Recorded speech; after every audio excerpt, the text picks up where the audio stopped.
البنات كما تشوفوا السلطه ديالي واجده. المايونيز ناجحه 100%، ما جاتش يعني جات خاسره وناجحه بحال المحلات يعني. وزعلوك ايضا جا رائع وجا محمر، جا واحد اللوين زوين عنده يعني وجا ناجح.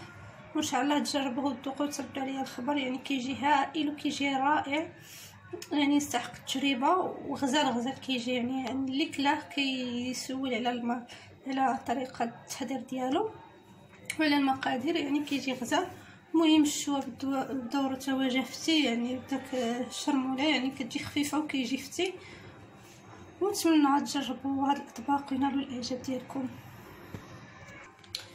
وما تنساوش تدعموني بلايك ديالكم بالاشتراكات ديالكم، لان الراي ديالكم كيهمني بزاف وكيزيد يحفزني وكيزيدني واحد الطاقه ايجابيه باش ان شاء الله نشارك معكم اطباق اخرى وبوصفات سريه ان شاء الله.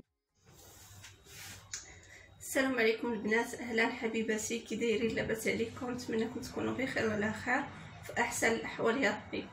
المهم جيت نشارك معكم واحد التتبيله ديال الشوا. صراحه الله كتجيب لينا الشوا كتجيبوه هشيش وما كتجيبوش قاصح، ما كيجيش اللحم ديالو مشرك.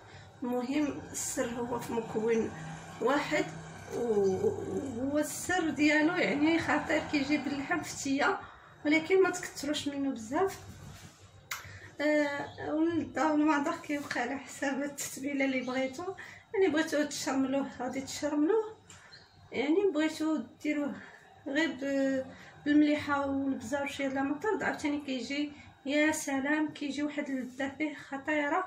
انا كيعجبني حسن من المشرمل بالكمون والتتبيله الاخرى. يعني انا كيعجبني واحد التتبيله هذه يعني بسيطه وكتعطي واحد اللذه واحد المذاق للطبق ديالنا هائل ما شاء الله.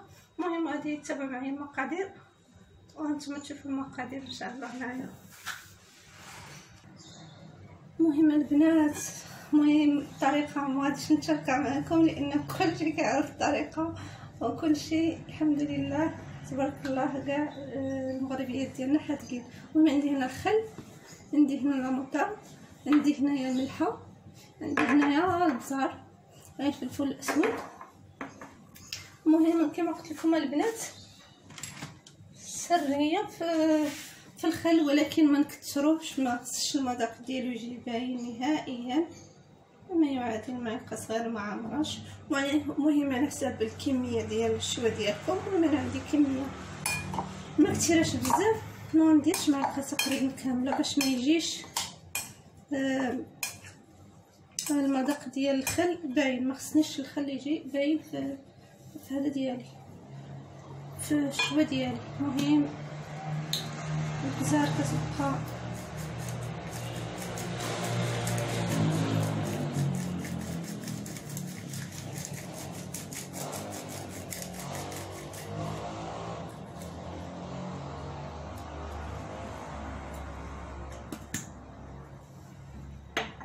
نتايا مقدار نصف معلقه درت يعني ماشي بزاف. وهنا عندي ميزاني ملحه قليل من الملح يعني. المهم نقولكم يعني الطريقه ديال هاد التتبيله هذه كتجي رائعه البنات، كتجي هايله بصراحه الله.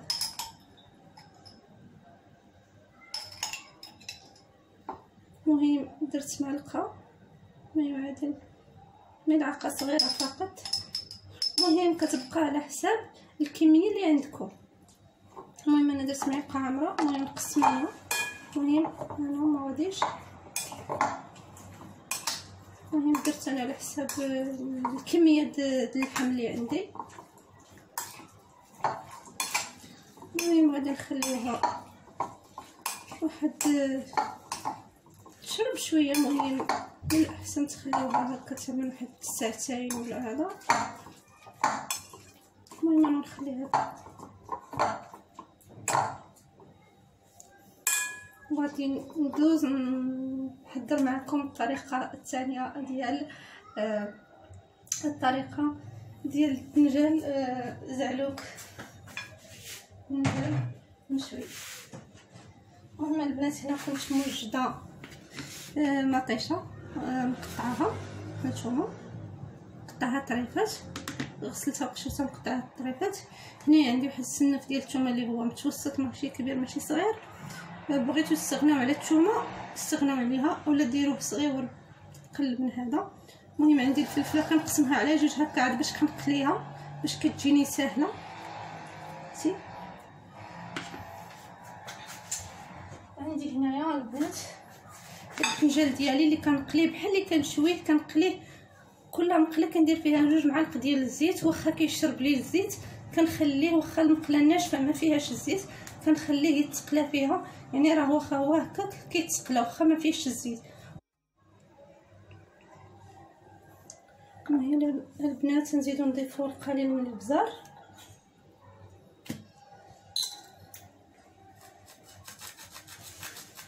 الابزار غير شويه ماشي بزاف. المهم الابزار كتعطي الفلفله كحله سوداء، فلفله سوداء او بزار كتعطي واحد الجميع الاطباق ديالنا. المهم غادي ندير هاد المطيشه ديالي تشحر. الا بغيتي تزيدوا معها واحد المعلقه ديال مطيشه مصبره اي مطيشه الحك كتضيفوها، وما كنديروش البنات الزيت نهائيا، الزيت ما كنديروش. المهم نخليوها تشحر فوق البوطه. وغادي نقطع معكم الفلفله ديالي.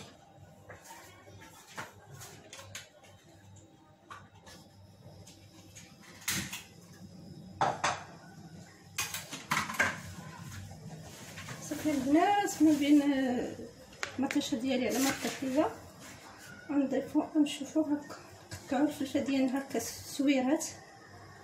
علاش البنات ما كنضيفوش الزيت في هاد الزعلوك هادي؟ لان كنقليو الفلفله، نتوما عارفين الفلفله ما كتهش الزيت نهائيا، ولكن البنجال راه كيهز لينا الزيت واحد الكميه كبيره. ولكن انا قلت لكم انا كنقليه غير في 2 معالق وما كنديرش الزعلوك ديالي اصلا الزيت في مره حتى كطيب، وكنضيف لها يعني كتجيني شويه ناشفه. الا جاتكم البنات ناشفه هكا من الزيت كتضيفوا لها واحد 2 معالق زيت البلديه. زيت البلديه كتصحح يعني كتزيد في الوزن، ولكن ما تخافوش منها هي صحيه، واخا تزيد في الوزن يعني هي صحيه ماشي مشكل. المهم الحوايج اللي كيزيدوا في الوزن وماشي صحيين هما اللي خايبين، اما الحاجه اللي كتزيد يعني بحال زيت البلديه ما تخافوش منها، واخا كتزيد في الوزن يعني صحيه، يعني مجبورين ناخذوها واخا كتزيد في الوزن. المهم انا البنات ملي كنقطعها هكا سويرات كنضيف كتكون المطيشه ديالي دابا راه طاحت ليا. غادي صافي هكا البنات كتجي على هذا الشكل كتجي باينه. غنضيف الدنجال ها هو خاليه، هانتوما كتشوفوا البنات هانتوما اصلا كيكون هز لي الزيت، راه هز شويه الزيت. صافي دابا غادي نضيف زعلوك ونخدمها مزيان مع مطيشه، وعاد كنضيف الفلفله وكنبقى غير نحرك بحال هكا. المهم هانتوما تشوفوا معايا الطريقه حتى الاخر.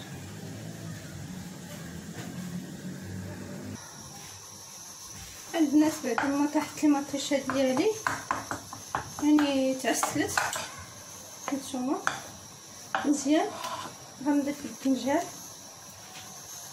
وغادي نبقى نخدم بحال هكا يعني تيجلس لي مع مطيشه. بغيتو تخدموا هو فوق البوطه تخدموا ماشي مشكل، هو كيتشحر وانتم كتخدموا فوق البوطه.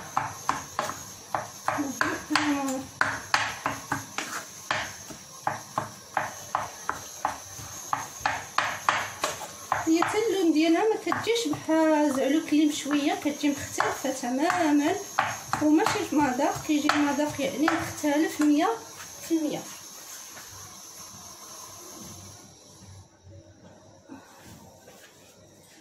كيجي المذاق لكم البنات ديالها مختلف 100%.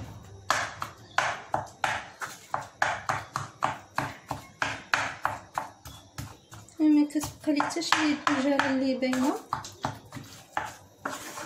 ما كتبقى ليش مطيشه باينه الدجاج بدوره هو ما كيبقاش باين. ونصب البنات باش البنات ملي كنضيفوا الفلفله ما كتقرد ليناش، يعني لما كنبقاو نخلطوها بحال هكا فوق النار شويه بشويه باش ما كتبقى هاديك هكا كسيو. عطيه المنظر ديالها. دابا البنات كيما كتجي فوق انا راه جاتني شويه ناشفه من الزيت، الزعتر ديالي جاتني ناشفه لان ما درتش انا الزيت بزاف الدنجال فاش كان كيتسقلا، درتو غير شويه. نشوفوا البنات هكا كتجي رائعه بصراحه الله. المهم غادي نخليها تشحر ليا شويه على ما تخلط مزيان هاد المطيشه والدنجال. عاد باش نضيف الفلفله ونضيف ليها البنات الزعتر. يعني الزعتر كيعطيها واحد المذاق هائل، كيعطيها واحد لوغو مختلف تماما على الزعلوكه العاديه اللي كنديرو. هي هاد الزعلوكه هذه مختلفه 100% على الزعلوكه العاديه المعروفه ديالنا شحال هذه المغربيه. المهم هذه مختلفه، هاد الطريقه هذه مختلفه. كاين اللي كيفضل هذيك قديمه يعني الزعلوكه العاديه مشويه كتكون فيها داك النكهه ديال الدخان يعني، ولا كاين اللي كيديرها مسلوقه. المهم انا ما كتعجبنيش لا مسلوقه ولا مشويه، يعني ما كنقطعش فيها، يعني ما عنديش فيها غرض. هذه اللوخه ناكلها يوميا كتبقى عزيزه عليا، ديما كتبقى عندها داك اللوغو ديالها كيبقى مختلف.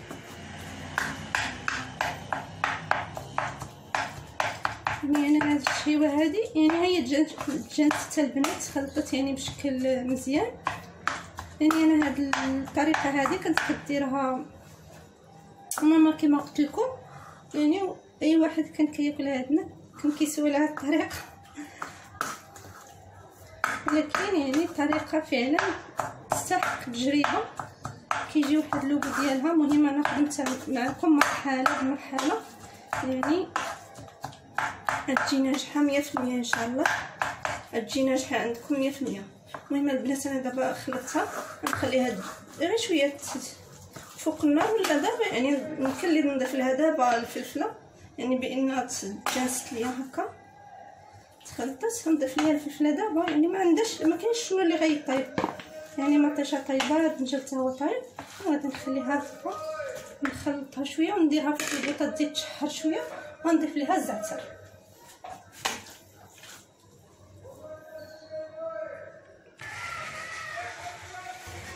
البنات انا بما ان ما كيتوفرش عندي الزعتر، هو الزعتر كيجي حسن وكيجي اهلا.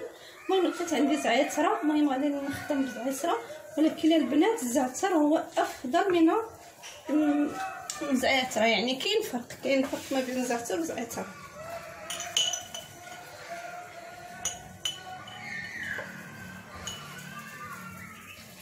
الكميه ديالي نديرو لها واحد المعلقه صغيره، حيدو منو داك العويدات اللي كيكونوا فيه.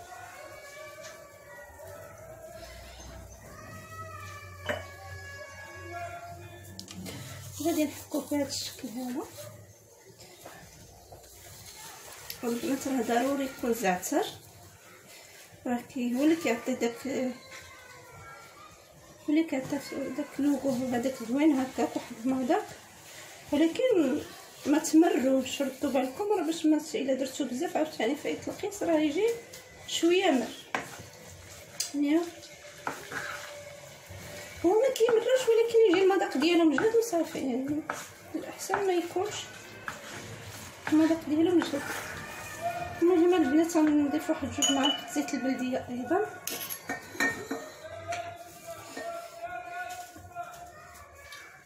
نقلبو صافي 2 معالق البنات، بما ان حيت جاني شويه جاتني شويه ناشفه الزعلوكه ديالي. اما راه الا جات مزيسه صافي راه مات.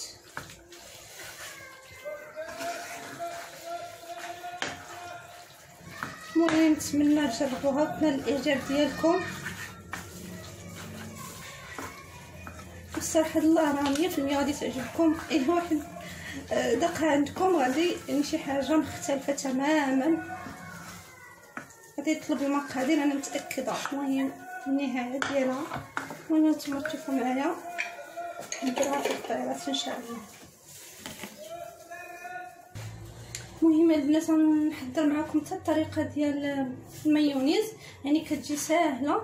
واحد الاخت سولاتني على الفيسبوك، يعني قلت ما طلعتش ليها المايونيز، بما ان هي الطريقه ديالها سهله بزاف. المهم غادي نشاركها معكم، نتمنى تنال الاعجاب ديالكم. اللي بغى يدير بيضه ولا جوج على حسب القياس نتي اللي باغيه. كنت نديرو بيضه، انا غندير بيضه. غنضيف قليل من الابزار، بغيتو البزار حتى الاخر المهم نتوما على حسب الاختيار ديالكم. انا دابا بغيت نضيف هذا هو، لان في الاخر مبقى حاديه الا الزيت. المهم غادي ندير هاد النص ديال الثومه، هاد ريس واحد راه دقيق. المهم نتوما كتبغوا النكهات على حساب نتوما اللي بغيتو. قليل من الملحه. المهم غادي نديرو هاد الملحه والزيت والبزار والنكهه اللي بغينا نديروها هكا تسطح هكا. نديرو هاد كنخليو هذه اللي محلوله الفوق باش غادي نكبو الزيت. المهم البنات نبداو نطحنو.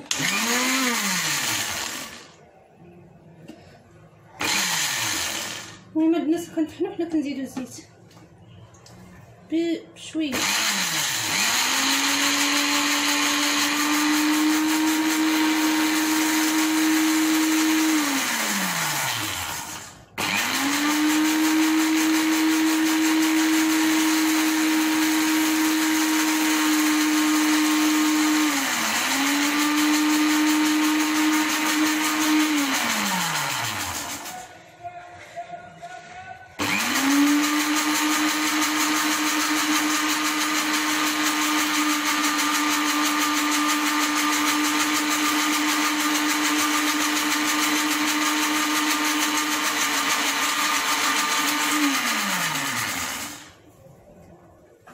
المهم البنات حنا كنطحنوا وحنا كنزيدوا ملي كيخرج داك الزيت هذا شويه، حنا كنطحنوا وحنا كنزيدوا الزيت، يعني دينا خدامين بجوج.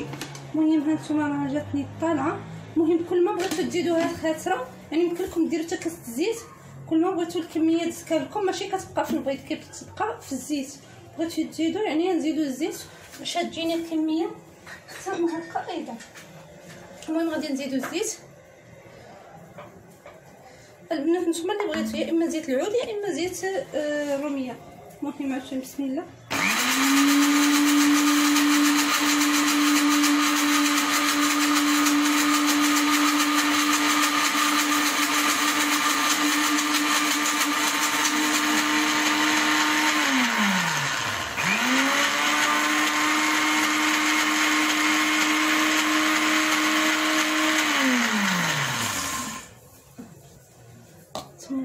كنت شاده بالكاس. نتوما البنات جات خاتره، مبقالنا الا نديروها في العلبه ديالنا. هانتوما البنات جات المايونيز ديالنا خاتره، نخليها هنا نخدم بها نيدها. المهم نتوما ما ديروش بزاف الملحه، من الحساب كتكونوا دايرين شلاضه فيها الملحه. المهم انا بغيت نشارك معكم غير الطريقه ديال المايونيز. المهم انا دابا نخدم بها ديجا، نخدم بها في السلطه ديالي. كنتمنى هذا الفيديو ينال الاعجاب ديالكم، ودعموني بلي لايك والاشتراك ديالكم، يعني التعليق ديالي كيهمني بزاف. اي وحده كتطلب مني على اليوتيوب ولا في اليوتيوب ملي كتواصل معايا، ولا على الفيسبوك ولا انستغرام، يعني اي وحده كتواصل معايا كتطلب مني طريقه ديال شي حاجه، يعني ديال شي حلوه ولا ديال شي طبق، يعني كنكون فرحانه بزاف. ويعني وكنكتب لها المقادير بكل فروح بكل سرور وبكل فرحه، واخا ما كيتوفر ليهاش بان ندخل عندي القناه وتشوف الطريقه وتشوف كل شيء. المهم هي كنكتب ليها وكنعطيها الوصفه، واخا الله يحسن العوان كاين اللي ما كتوفرش عنده الكونيكسيون، كل واحد والظروف ديالو. المهم اي وحده طلبت مني ولا هكا شي مقادير ولا شي حاجه، الا كنتشارك معاها المقادير والوصفه يعني 100%. وكنشكركم نتوما على الدعم ديالكم، على اللايك ديالكم، وكتفرحوني بزاف بالتعليقات ديالكم الزوينه. وكنشكركم، كنقول لكم السلام عليكم ورحمه الله. وما تنساوناش من الدعاء الصالح، والله يجازيكم بخير، والله يسهل على كل واحد فاش كيتمنى يا ربي ان شاء الله.